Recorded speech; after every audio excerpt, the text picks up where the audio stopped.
Alright, welcome to another painting tutorial. In this one we look at the Eversor Assassin. So this is the second of 4 Assassins I've painted up from the new box. You probably can still get it in the stores if you're watching this relatively soon. Although it's a limited edition and maybe they'll release the Assassins on their own or you'll buy them on eBay.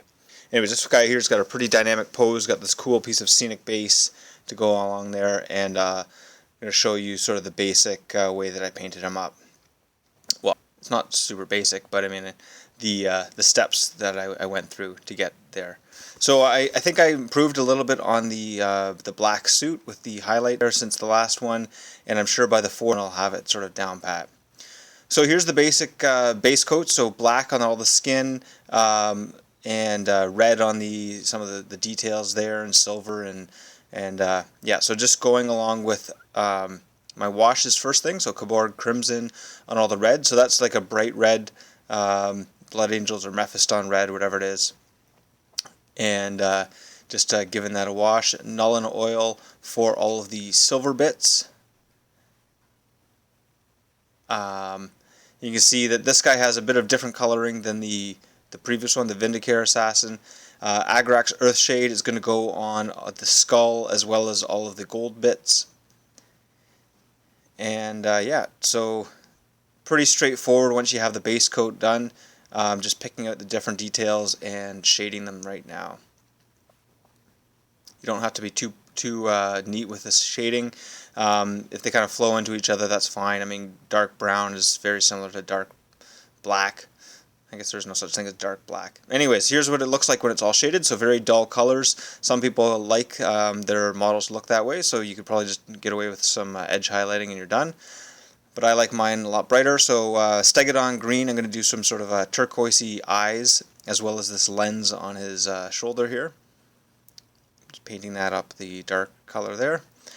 Going along with the highlights, the first highlights on the suit. So Dark Reaper, trying to do nice thin lines here, just following all the outsides of the muscle shapes and whatnot. And obviously these muscles are over exaggerated, but that's the way it is with 28mm scale. So just trying to emulate the reflections that you might see sort of coming out of the shadows and avoiding all the high peaks on a glossy sort of a finish. That's what you're trying to simulate there. Okay, next Doombull Brown on a couple of the pouches. I got the brown leather pouches because in the 41st millennium, leather is still the pouch of choice. So yeah, just trying to get some of the edges along those, keeping the recesses nice and shaded. Skrag Brown for the last highlight on those, just so some sharp edges along them. Okay, going back over the red here with Mephiston Red and just redoing the base so it's a bit brighter. I'm going to want this to be nice and bright red. You could skip this step if you wanted to speed things up, but I like to brighten up my reds. So it doesn't have to be perfect. You just have to stay within the lines when you're doing sort of the over base coat. Same thing with Zandri Dust here, going over the skull. Just trying to avoid all of the nice shaded bits that I had there. And so with these ones here, you're just trying to blend it a little bit, trying to get as much of that base coat kind of come back through, but still having the benefit of all the shading. So it's important there. So see, I'm trying to blend it a little bit. You thin down the paint and put it on nice thin layers. Okay, Caliban Green, I'm going to be using that for this sort of neurotoxin thing here. I'm going to make that kind of a lensy sort of a look, as well as the little vials on his claw here and on his backpack as well. Okay, Eshin Grey, so this is going to be the other gray tone on the model. So the skin suit is going to be sort of the blue gray, and this is just a sort of more of a dirty gray, so brownish gray. And that's going to be on all of his equipment. So his sword there, his tubes, and his pistol here.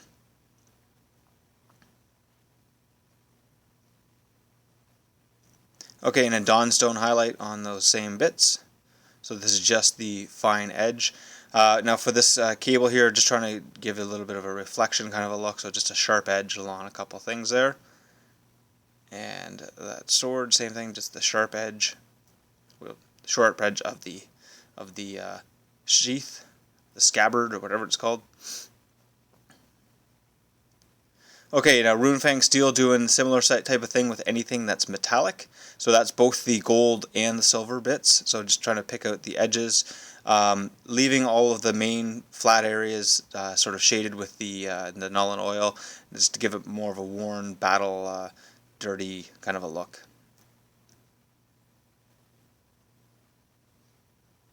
And I'm just using the edge of the brush and the shapes of everything just to get my nice sharp edge highlights on everything. So this is the key with this, is getting the right amount of paint on the brush and just using sort of the side of the brush, side of the tip, to go along the edges of all the sharp bits.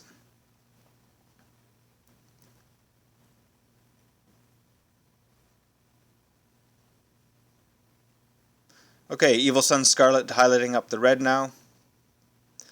With these knee pads, just trying to blend that in the top half of it there, so thinning it right down and kind of highlighting it there. Same with these pads here.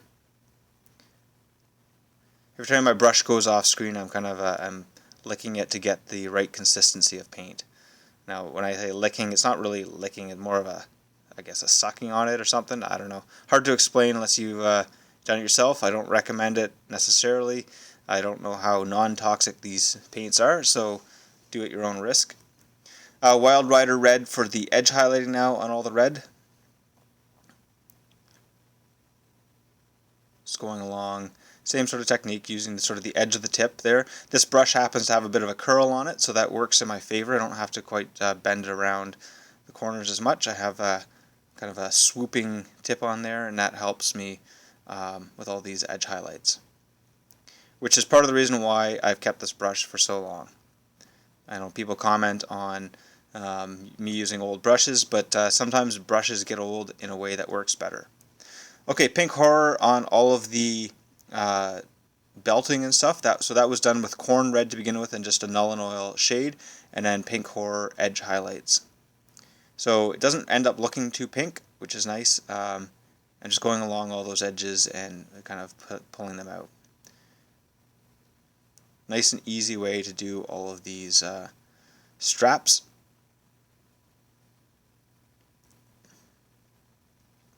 Okay, Warpstone Glow. Which part? Oh, this is for the Caliban Green. So I'm using the same sort of color highlights that I'm going to be using on the Caliban Assassin. I think that's right, the female one. Her sword and pistol there. Moot Green, next highlight on this, so trying to simulate a bit of a liquidy sort of a reflection in here. Not sure if I got it right or not, but looks okay, I guess. Blend that a little bit. And same here, trying to give an indication of some levels of fluids.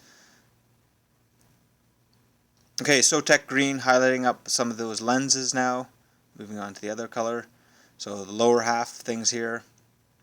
If you have the right amount of paint and the right consistency, you can kind of, it pools a little bit and you can kind of pull it towards the edge that you want to be more opaque.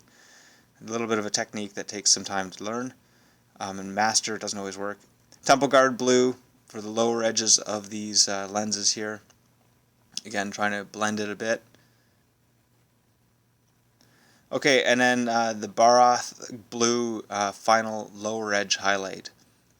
Just you could just mix a little bit of white with the last one, but whatever works for you. Okay, and then white scar for just the dots on the upper half or upper top part of the lens, just to give the simulation of a shiny thing. And I have a really hard time getting the right amount of paint on there, so I had to go back and get it done up. Okay, now Ushabti Bone, next highlight for the bone bits. And this is quite a stark highlight from the previous layer, so you need to blend it a fair bit. The other thing you could do is just mix it, kind of half and half, and then do it in 2 layers. For whatever reason, it's a big step from the Khemri. No, it's not Khemri anymore. Whatever it is, Zandri Dust, up to that one. And then this one here highlights nicely on that previous one. I think I got a little bit on the upper half of those eyes, so they look a little different from the previous steps.